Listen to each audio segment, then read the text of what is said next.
अस्सलामु अलैकुम वरहमतुल्लाहि वबरकातुहू। मैं हूँ हाफिज़ वजीहुल हसन। आज मेरा टॉपिक है anti A and anti B antibodies. Antibodies basically proteins होती हैं। ये ऐसी प्रोटीन्स हैं कि अगर हमारे बॉडी में कोई बैक्टीरिया या वायरस इन्वेड करे, हमला करे, एंटर हो जाए, ये एंटीबॉडीज़ उसके सरफेसेस पे जाके अटैच हो जाती हैं उस सेल को जो कि फॉरेन इन्वेडर होता है, ठीक है, बैरूनी हमलावर होता है हमारी बॉडी में। तो ये उसके ऊपर एक टैग लगा देती हैं, एक निशान लगा देती हैं। तो हमारी बॉडी के जो मैक्रोफेज सेल्स हैं, वाइट ब्लड सेल्स, वो उन्हें खा जाते हैं और बॉडी से रिमूव कर देते हैं। तो एंटीबॉडीज बेसिकली ये ग्लोब्यूलर प्रोटीन्स होती हैं, ठीक है। These are globular proteins. Globular proteins, globular mean circular form में इनकी जो है आपको शेप नजर आएगी, सर्कुलर, ठीक, इसलिए इन्हें हम ग्लोब्यूलर बोलते हैं। अब इनका काम क्या है? फर्ज करें कि ये कोई भी बैक्टीरिया है जो कि आपकी बॉडी में एंटर हो गया, भर दिया जाएगा। यानी कि एंटीबॉडी किसी भी फॉरेन सेल, ये वो सेल है जो हमारी बॉडी का सेल नहीं होता, ये फॉरेन इन्वेडर होता है। ये कोई बैक्टीरिया या वायरस, कोई पैरासाइट भी हो सकता है। एंटीबॉडीज के सरफेसेस पे जाके अटैच हो जाती हैं, इसके ऊपर एक टैग लग जाते हैं, निशान लग जाते हैं, और ये रिकॉग्नाइज हो जाता है कि ये फॉरेन सेल है, हमारी बॉडी के वाइट ब्लड सेल जैसे रिमूव करते हैं। तो ये है एंटीबॉडी, बेसिकली ग्लोब्यूलर प्रोटीन्स, ठीक है। अब बर्थ ह्यूमंस में ब्लड सीरम में 2 टाइप्स की एंटीबॉडीज प्रोड्यूस होती हैं, anti A antibodies and anti B antibodies. B है, ए बी है और ओ है। इसके ब्लड में एंटी बी एंटीबॉडीज प्रेजेंट होंगी। अब आप कहेंगे एंटीजन तो इसमें ए प्रेजेंट है, लेकिन एंटी बी एंटीबॉडी क्यों है? वो इसलिए कि जिस पर्सन का ब्लड ग्रुप ए होता है उसमें एंटीजन ए होती है। जो एंटीबॉडी बनेगी वो एंटी ए एंटीबॉडी नहीं बनेगी, बल्कि एंटी बी एंटीबॉडी बनेगी।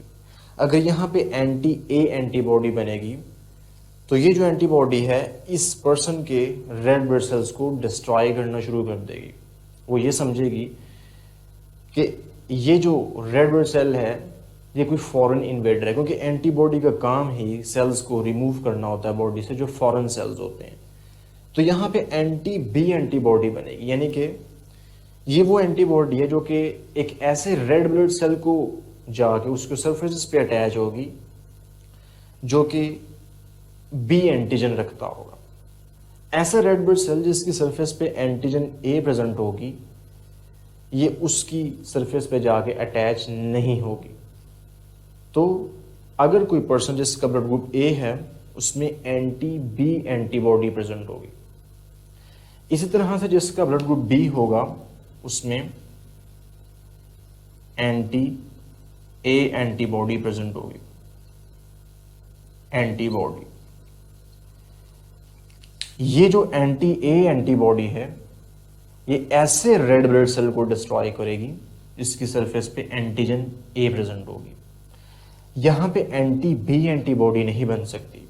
अगर बनेगी तो इस पर्सन के जो रेड ब्लड सेल्स हैं वो खुद ब खुद डिस्ट्रॉय होना शुरू हो जाएंगे, क्योंकि उसके पास एंटी बी एंटीबॉडी होगी। इसलिए जो भी एंटीजन होगी उसके ऑपोजिट एंटीबॉडी बनती है। इसमें दोनों एंटीजन्स प्रेजेंट हैं। इसमें ना तो एंटी ए एंटीबॉडी बन सकती है और ना ही एंटी बी एंटीबॉडी बन सकती है।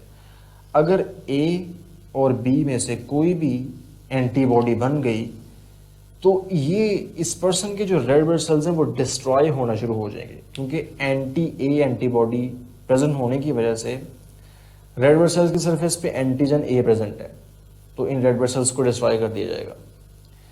एंटी बी एंटीबॉडी प्रेजेंट होने की वजह से रेड ब्लड सेल की सरफेस पे अगर एंटीजन बी भी प्रेजेंट है तो भी इन सेल्स को डिस्ट्रॉय कर दिया जाएगा। जिसका ब्लड ग्रुप ए है उसमें कोई भी एंटीबॉडीज प्रेजेंट नहीं होती। अब ओ वाले की बात करते हैं, इसमें कोई भी एंटीजन प्रेजेंट नहीं है तो इसको कोई खतरा नहीं है। इसमें दोनों एंटी ए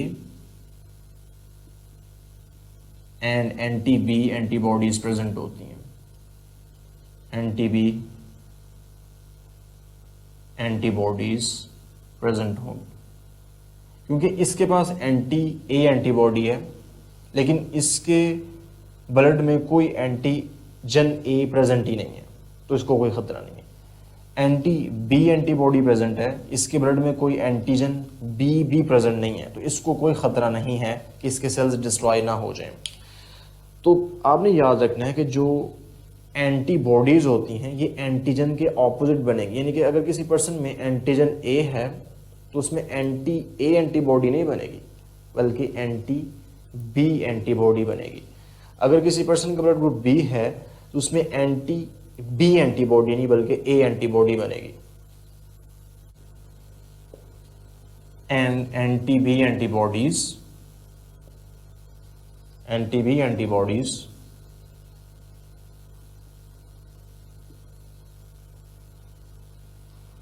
are formed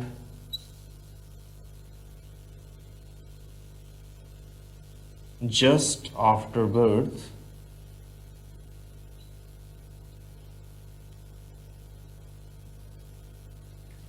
ये जो एंटीबॉडीज हैं ये कैसे बनेगी? Due to absence of corresponding antigen on red blood cell, यानी कि फर्ज करेंगे ये रेड ब्लड सेल्स हैं, इसकी सरफेस पे एंटीजन ए प्रेजेंट है, इसकी सरफेस पे एंटीजन बी प्रेजेंट है, ये रेड ब्लड सेल है।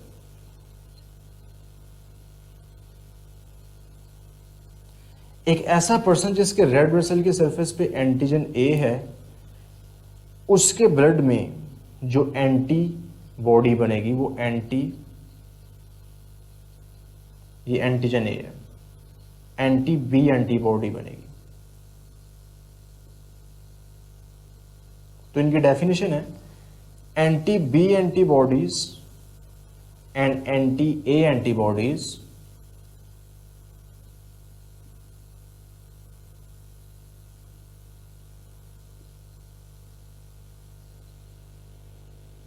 आर फॉर्म, यानी कि जो एंटी बी एंटीबॉडी है और एंटी ए एंटीबॉडी है are formed due to absence of corresponding antigen, यानी कि एंटी बी एंटीबॉडी है ना, लेकिन रेड ब्लड सेल की सरफेस पे एंटीजन ए है, एंटीजन बी प्रेजेंट नहीं है।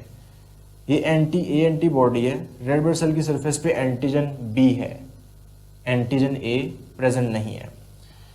तो anti B antibody and anti A antibodies are formed due to absence of corresponding antigen.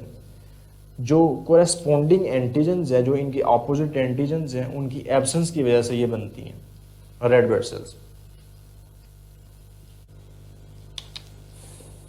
Anti A and anti-B antibodies are formed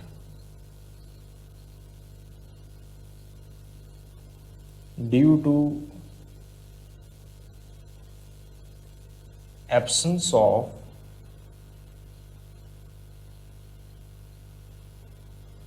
corresponding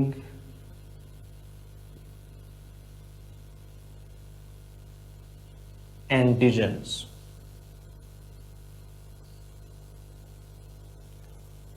on red blood cells। Corresponding का मतलब होता है जो मुतलका, related, ठीक है। यानी कि अगर एंटी ए एंटीबॉडी है तो रेड ब्लड सेल्स की सरफेस पे एंटीजन ए प्रेजेंट नहीं होगी बल्कि एंटीजन बी होगी। तो एंटीजन